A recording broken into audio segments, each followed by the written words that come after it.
berani bilang koruptor juga sholat, pasangan yang selingkuh juga sholat jamaah dulu sebelumnya, ya. Tapi pertanyaannya adalah ibadahnya tuh membuat kita jadi manusia yang seperti apa? Imam Ibnu Qayyim al-Jauziyah sampai berani menyebutkan bahwa Islam itu seluruhnya akhlak, ya. Nabi juga diutus, salah satu tujuannya innama bu'itsu liutamima makarimal akhlak. Seolah karena pakai kata innama, ya, bahwa hanya itu, ya, bahwa sesungguhnya, ya, sesungguhnya dan hanya sungguh itu Nabi itu diutus untuk menyempurnakan akhlak, ya.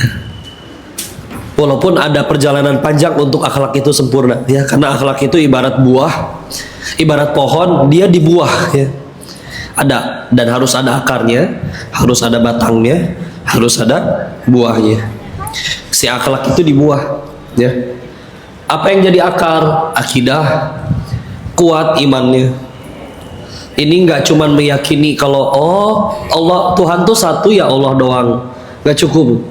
Tapi juga meyakini rezeki datang darinya, nggak akan ketuker, nggak akan terjadi sesuatu apapun tanpa izin dia, sehingga buahnya tenang.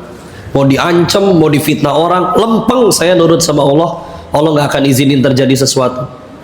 Kau udah lempeng saya tetap difitnah, dipecat, Allah pasti pengen ngasih tempat kerjaan yang lebih baik. Udah cukup, cukup. Keuntungan paling luar biasa kalau kita hidup lurus adalah semuanya baik, pasti, Bu. Contoh. Kita hidup lurus, di kantor lurus, di rumah lurus, tahu-tahu difitnah. Bosnya percaya, dipecat. Sederhana, Allah pasti pengen ngasih kerja yang lebih baik. Udah. Berapa banyak orang yang awalnya sedih dipecat, taunya malah jalan dia jadi pengusaha. Ya. Amin ya rabbal alamin. Tapi kalau misalkan kita sambil licik, sambil korupsi, sambil godain istri bosnya, dipecat, bingung. Ini Allah pengen saya kasih takdir kerjaan yang lebih baik, atau saya dipecat untuk gugurin dosa saya ngaco kemarin? Bingung. Suami nyampe rumah, istri teh ngambek. Ketika kita hidup lurus, oh tenang, ini istri ngambek pasti lagi digoda syaitan. Udah, kasih waktu, ajak sholat. Kalaupun nggak mau sholat bareng masing-masing, beres sholat udah tenang, ngajak ngobrol lagi, ya paling curhat dikit. Sediakan bahu. Kadang-kadang wanita itu nggak perlu logika kita, dia cuman perlu diyakinkan bahwa apapun yang terjadi, setidaknya akan ada satu laki-laki ini yang tetap mencintai kamu apa adanya. Kita makan kadang, oh papa gimana ini masalah, emang kamu salah secara logika aja. Oh dia lagi nggak perlu itu. Cara terbaiknya adalah dengerin aja, ya. Jangan debat dia ketika dia sedang marah, nanti bisa tambah marah. Tunggu dia tenang. Dan jangan debat dia ketika tenang, nanti dia bisa marah. Coba gimana jadinya tuh, ya. Masya Allah. Pak gimana harusnya cekot kemarin, ini barang udah hilang jadi harus kebeli duluan dan yang lain-lain. Cara terbaiknya ulangi perkataannya. Iya ya ma, saya ngajak anda dicekot kemarin. Iya ya pak, udah. Tunjukkan kita selalu di pihak dia, udah. Tapi kalau misalkan kita ngaco, di luar jajan, selingkuh, nyampe rumah istri marah, pusing. Ini dia lagi digoda syaitan, atau Allah sengaja bikin marah istri untuk gugurin dosa kita ngaco di luar. Enak lurus tuh. Jadi semua ada petunjuknya, ya. Pasti kebaikan. Itulah ya, salah satu buah dari yakin, akidahnya benar kejaga. Akidah terjaga, batangnya apa tadi? Kalau akarnya akidah, batangnya syariat. Ya. Karena kalau udah benar keyakinannya ke Allah, dia akan rela tingkah laku dan kesehariannya cuman ikut Allah, udah. Wah lumayan nih, duit 1,5 juta bisa dapat motor baru. Wah tapi leasing, riba. Kata Allah jangan, berarti jangan, pasti buruk buat saya. Cukup, nggak mau. Ya. Dan itu nggak bisa kita pengen jalanin syariah secara kafah kalau tadi akarnya belum bener. Yang ada kalau belum bener akidahnya, pilih nanti. Oke lah babi saya nggak mau makan, tapi kalau nggak dengan cara leasing riba, kapan saya punya motor kok. Nanti ditambah pembenaran, pembelaan.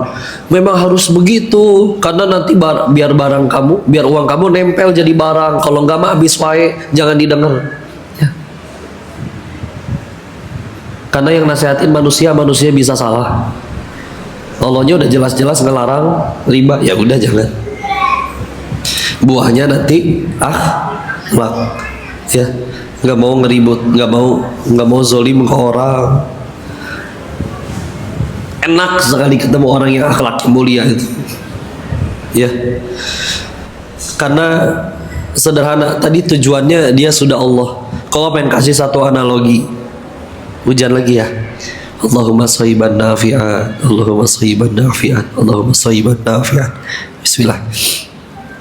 Satu analogi seperti ini. Ada yang pernah lihat bulan purnama? Cantik, indah, ya, masya Allah, tabarakallah, ciptaan Allah. Pertanyaannya, ada nggak orang lihat bulan purnama ngambek, dengki? Teteh nggak boleh ya lihat bulan itu. Yang boleh cuma saya, tahu nggak? Ada? Nggak ada. Semua lihat bulan barengan, bisa kelihatan? Bisa, selagi nggak kehalangan genteng, selagi nggak merem. Itulah gambarannya kalau kita memperebutkan sesuatu yang luas. Karena semuanya pasti kebagian, gak usah gelut. Ya. Beda kalau kita memperebutkan sesuatu yang sempit. Contoh dunia. Udah mah dapetinnya kudu bak-bak, begitu bonyok, benjol, belum tentu dapat. Ya. Contoh 270 juta penduduk Indonesia. Yang boleh jadi presiden berapa orang? Kebayang kalau 270 juta orang berantem merebutin satu posisi yang sama, rusuh negeri ini. 2024 yang rebutan cuma 3 paslon aja, berantemnya tetap se-Indonesia. Ya. Tapi kalau 270 juta penduduk Indonesia semuanya pengen ke surganya Allah, semuanya jujur, amanah, tahajud, birrul walidain, semua kebaikan dilakukan. Pertanyaannya, muat gak surga untuk 270 juta orang?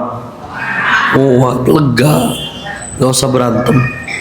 Makanya kalau jelas-jelas tadinya kita temenan, baik-baik aja hubungannya, bahkan saudara, tahu-tahu berantem, selek. Sederhana, pasti ada dunia nyelip di antara kita.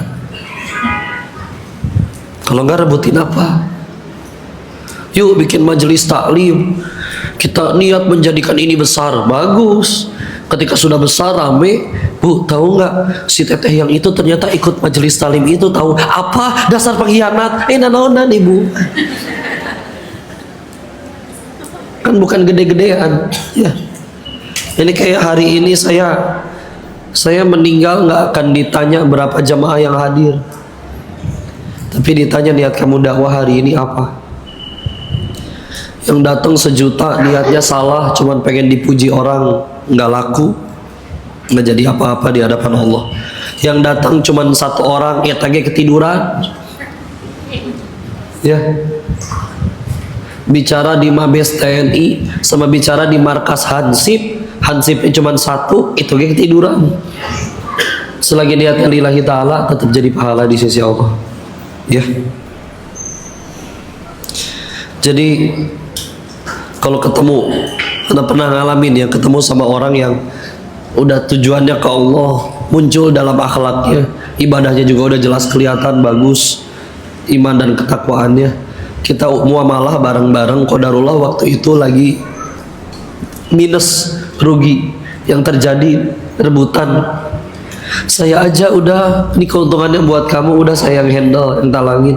Enggak, saya aja yang talangin ruginya. Ih jangan, aku nggak mau zolim ke kamu, saya juga nggak mau zolim ke bapak. Udah jangan, rebutan pengen rugi.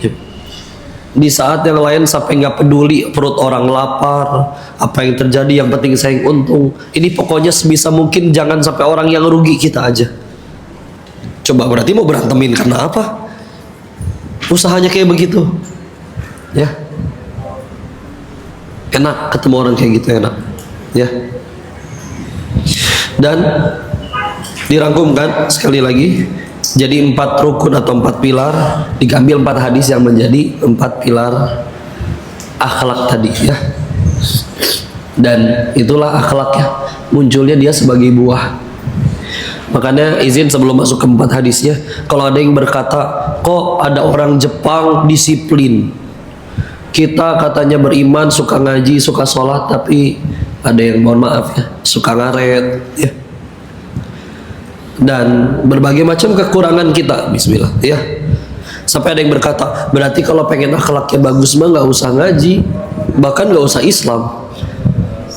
Dan ketika ngelihat, iya sih ada yang mulutnya lebih sopan, ada yang sedekahnya lebih banyak daripada kita yang Islam, padahal mereka nggak Islam ya. Maka jawabnya kayak gimana? Begini, setelah tadi kita tahu akhlak itu datangnya dari akar yang benar, akidah yang benar, batangnya yaitu syariat yang dijaga, buahnya akhlak. Sedangkan kalau kita belajar akhlak nggak pakai akidah yang benar, nggak pakai syariat yang dijaga, apa yang terjadi jauh? Punten ya, tingkat bunuh diri tertinggi masih di negara yang tadi disebutkan, orang Jepang, orang Korea Selatan, beberapa negara yang seolah maju. Dan kita ada kartu tol, tahu ya, isi saldonya kan duit. Di Jepang itu sampai mau dibikin saldo kartunya itu bukan pakai duit, tapi pakai waktu. Jadi isi saldonya 60 menit untuk naik kereta, nanti begitu di tap saldo Anda berkurang tinggal 30 menit. Saking tepat waktu dari kota A ke kota B. Coba itu disiplinnya luar biasa. Ya, dan itu akhlak Nabi. Tapi kita tahu ya, mohon maaf, ya itulah Jepang ya. Produksi film porno terbesar masih dari sana. Di Indonesia, kalau laki-laki sama perempuan mohon maaf berzina, itu baru jadi pelanggaran hukum kalau di bawah 17 atau 18 tahun gitu. Ya. Di Jepang setahu saya 13 atau 14 tahun. Ya. Jadi kalau ada anak umur 15 tahun SMP berzina dengan ya pacarnya, cewek cowok, itu tidak dianggap pelanggaran hukum. Karena suka sama suka. Ya. Kenapa kayak begitu? Karena di sana krisis pemuda. Sengaja biar silakan sana pada hubungan, biar pada hamil, jadi banyak orang yang lahir. Mereka kurang pemuda, serius. Yang kerja di bandara aki-aki, nenek-nenek, yang jadi sopir taksi aki-aki, nggak tahu kelihatan atau enggak ini jalannya si bapak teh. Krisis pemuda, serius. Pada mau hubungan, tapi pada nggak mau punya anak. Akhirnya sampai dibikin aturan kayak begitu, ya.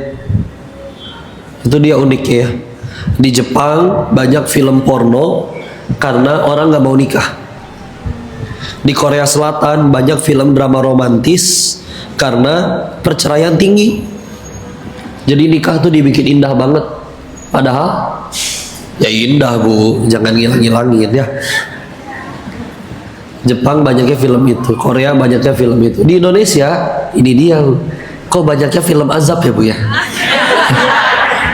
Kok gitu ya? Iya. Ya mungkin karena ngakunya bertuhan tapi tidak takut Tuhan. Ya. Maka ini Koko baca majalah, mahasiswi usia 20 tahunan loncat dari apartemennya di Singapura lantai 14. Tentu wafat seketika, menemui aspal di bawah ketika pihak berwajib mencari tahu. Di kamarnya ditemukan buku diari. Tahu buku diari yang suka ada gembok kecil ya, tempat curhat. Tapi sekarang mah curhatnya di story ya. Ya udah beda ya. Dan ketika dibaca kesimpulannya satu, dia mengakhiri hidupnya karena jerawatnya nggak sembuh-sembuh. Yes. Kisah nyata. Masalahnya apa? Oh, ke orang tuanya santun, ke teman-temannya baik, kuliahnya juga nilainya bagus. Terus kenapa sampai ngakhirin hidupnya kayak begitu? Masalahnya satu. Tuhannya bukan Allah, tapi Tuhannya mulut orang. Penilaian makhluk. Ih, jangan temenan sama dia, jerawatan. Ah, buat apa aku hidup dihina kayak begini? Loncat, weh. Atau dulu Nabi kita nggak cuma dihina, dilemparin batu, dianggap gila, ya. Cuman ya itu dia, surganya nggak di mulut orang.